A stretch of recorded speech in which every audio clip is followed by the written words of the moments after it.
has been a great honor and privilege, along with my colleagues, to look at our standing orders in line with the terms of reference, essentially to enhance the effectiveness and efficacy of the processes and procedures of enacting legislation in the House, to update the standing orders, and to bring it in line with global best practices. And in doing this, we have consulted existing documents. We've looked at the standing orders of other parliaments, especially in Africa and beyond.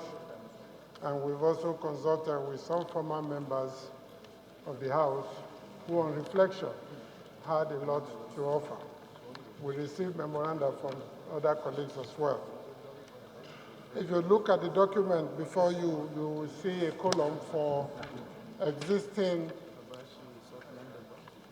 provisions in the standing orders.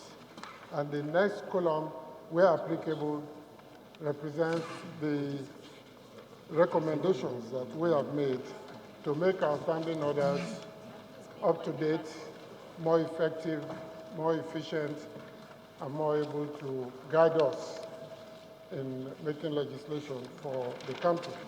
I will not bore you by going into specific examples.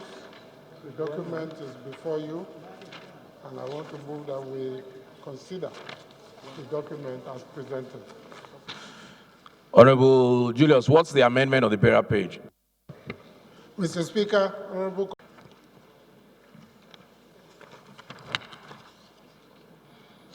Recommendation number 2, carried. Okay, no, Honorable Minority Leader, Honorable Ndudi. Haven't assembled the clerk to National Assembly. There should be clerk to National Assembly or the deputy national clerk of National Assembly, the deputy clerk of National Assembly.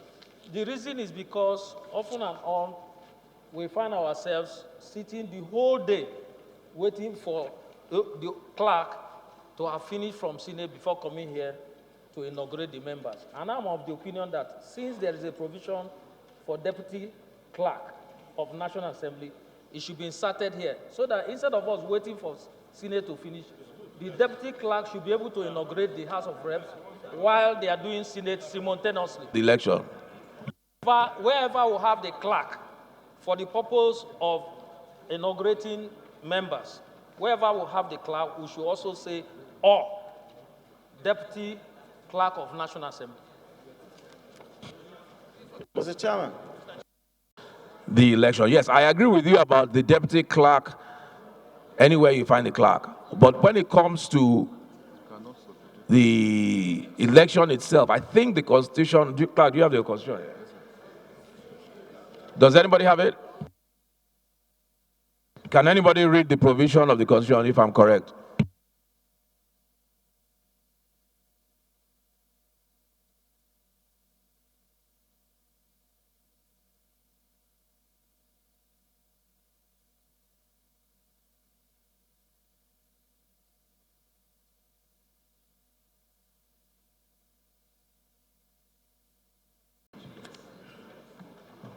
Section 60 of the Constitution allows the House to regulate itself. And I don't see anything in the Constitution that contradicts that regulation. So, Honorable Kruka, you want to second? Sir, I have an observation, sir. No, nobody told me. Have you agreed on what? I have an opinion. Because, Mr. Chairman, from my understanding, since we are in the committee of the whole, I may have the protection of the chairman to talk. Mr. Chairman, I think there is a wisdom in having one clerk presiding on the inauguration of the 2 chambers of the National Assembly. One, it may in one way or the other provide a platform to achieve federal character. Sometimes, the outcome of the election of presiding officers in the Senate determines what actually happened here. And it promotes peace, unity, of this country. This is my position. I stand to be corrected. Yes, thank you very much for saying no. Another thing, the president is allowed to cite different times for the inauguration of the House. In the proclamation, he may say 10 a.m. in the Senate and maybe 2 p.m. in House of Representatives. There's nothing wrong with that. So this is my opinion. I stand to be corrected. Honorable Chairman, honorable colleagues, I am Kiruka Oye George. I represent the people of Isua Tumundo, Federal Constituency. I am from Abia State. I rise to second the amendment as moved by Minority Leader. I so second. Those in support, please say aye. Those against, please say nay. The ayes have it. So order 2 is carried. Carried.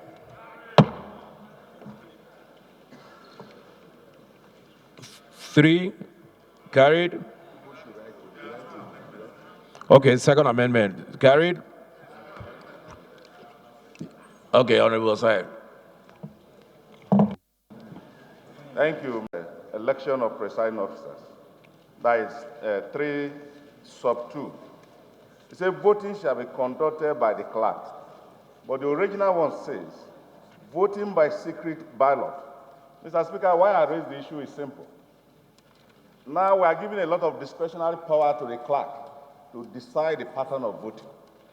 While we are alive here, making a rule for ourselves, we should either say whether it's going to be secret or open ballot system. Is either we agree on any of them, better off than giving a discretionary power to a bureaucrat while we're here. So I feel that we should retain the original one that is in existence. I so submit. Issue of methodology of voting, you've already addressed that. So that it is incumbent on us to retain the existing one. It gave us a direction of where we're going, instead of leaving it to the hands of the civil servant to determine whether it must be secret or an open. So you are now giving a lot of power to a clerk who will use a discretionary power to do anything. That's what I feel that we should, the existing one should be retained. Really available, then it will be by open secret ballot. But what this section is, you are looking at, wait, 5.3. Yep.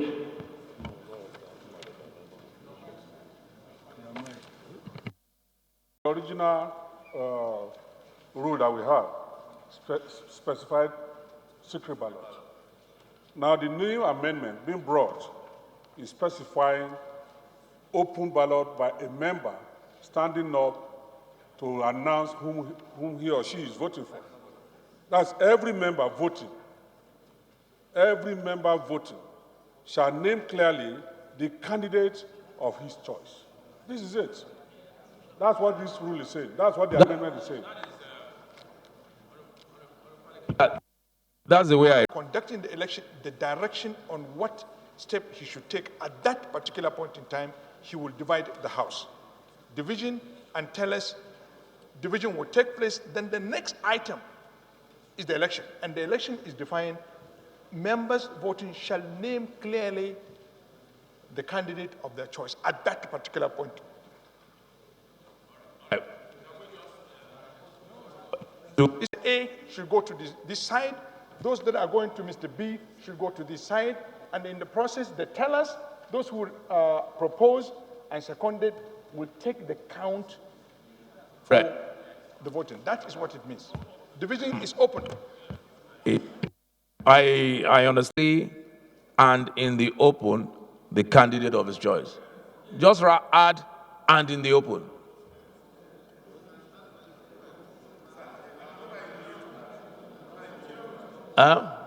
Mr. Speaker, sir. People can say, a member can say that his franchise has been briefed. A member can say that his franchise has been breached because there are already existing statutes that have actually specified secret ballot system. Yeah, statutes, your electoral law. It's one of the statutes you passed. I'm coming. That specify clearly that it must be a secret open ballot system, which is what we are doing already. Mr. Speaker has allowed me to talk. I think I should be allowed. Mr. Chairman, I think I need to be protected on this ground. I am not misleading. Even what was proposed was not well guided, really proposed. Why I'm saying so is this. It is ambiguous. Now, this particular issue is ambiguous. We are not donating power to a civil servant to have a high discretionary power to organize the election. Who they want to vote for. Now the electoral law that you talk about is applicable to what? The general elections and primaries, right? It's got nothing to do with the House. The electoral law has nothing to do with the House. So let's just put this question. Can somebody move for the amendment for the shall name clearly and in the open the candidate of his choice?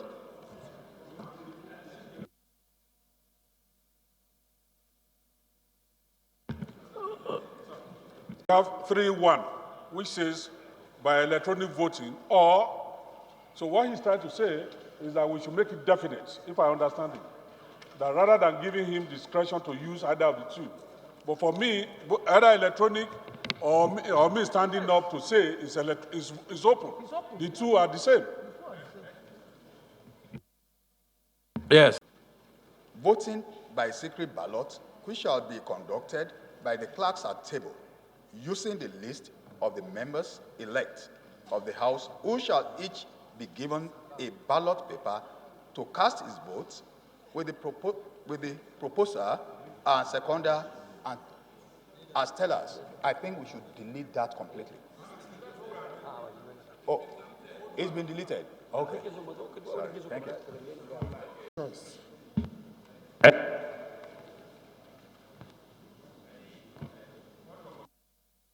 What's your point of order?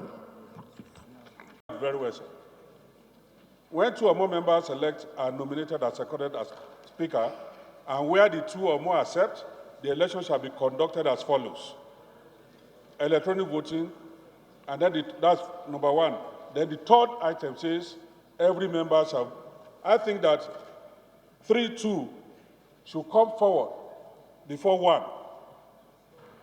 I'm talking about procedure now, the steps to take before getting to either electronic or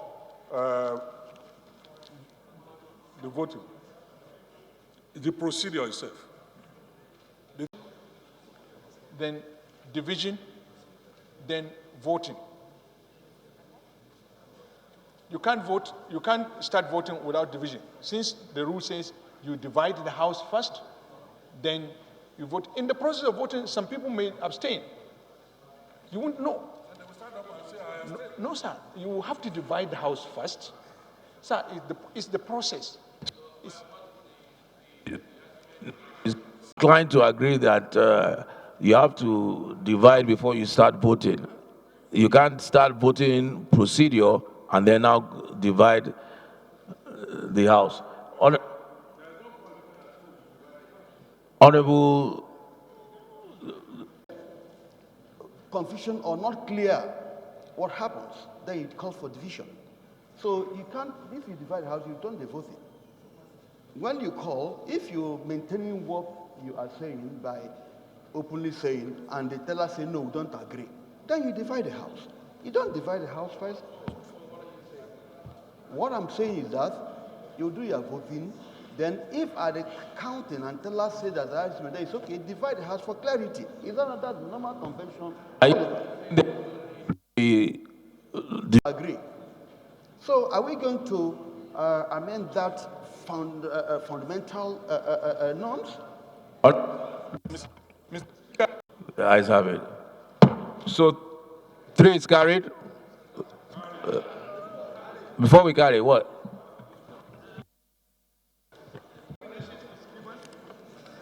So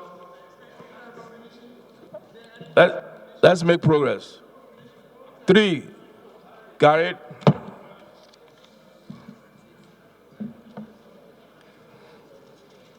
Page 3. Page 4. Page 5.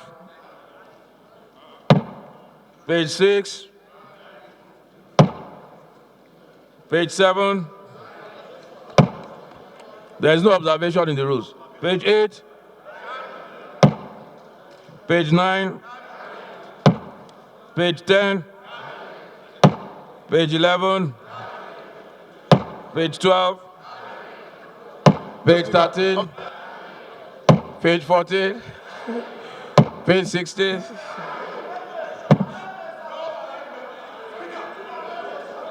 We passed it.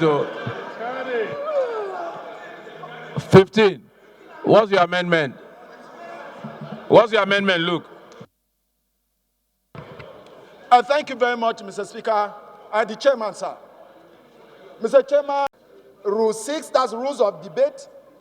And then 4, on the proposed amendment, on no member states, no member other than a principal officer, unless invited by the Speaker, shall approach the Speaker when the House is in session, but on matter or matters requiring urgent attention of the Speaker.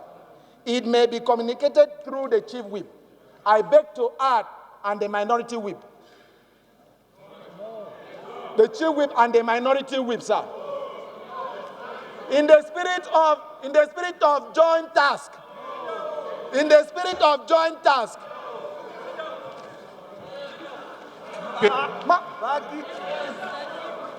Okay, sir. Aye. Those against, please say name. The nays have it. Page 16.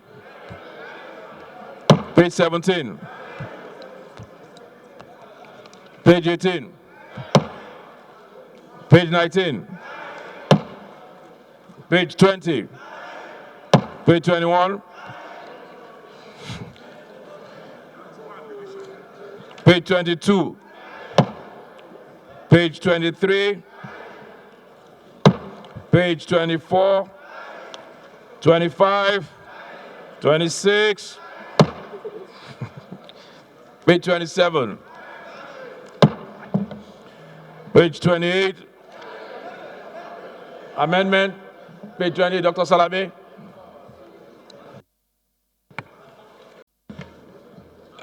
Honorable Salame, our committees shall be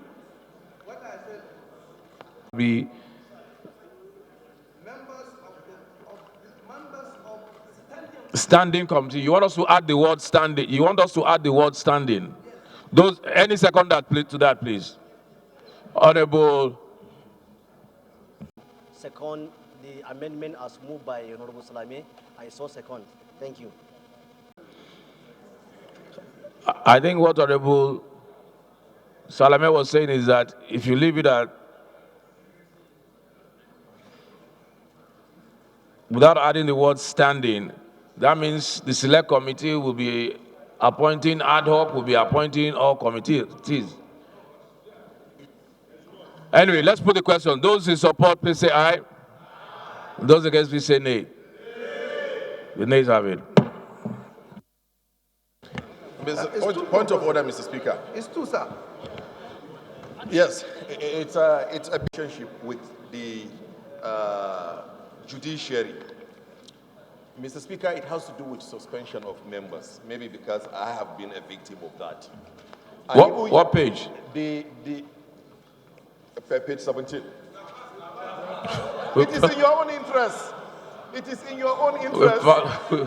Mr. Speaker, it is in your own interest.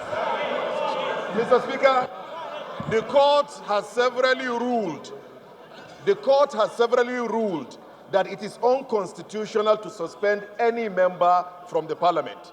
And you yourself, you went public in a publicized interview when I was going through my suspension, and you said it is unconstitutional. And part of what we expect in order to optimize the freedom of members in this chamber is to expunge the issue of suspending members from this chamber. I may not win. Tomorrow you may be the victim because you want to stand for your right.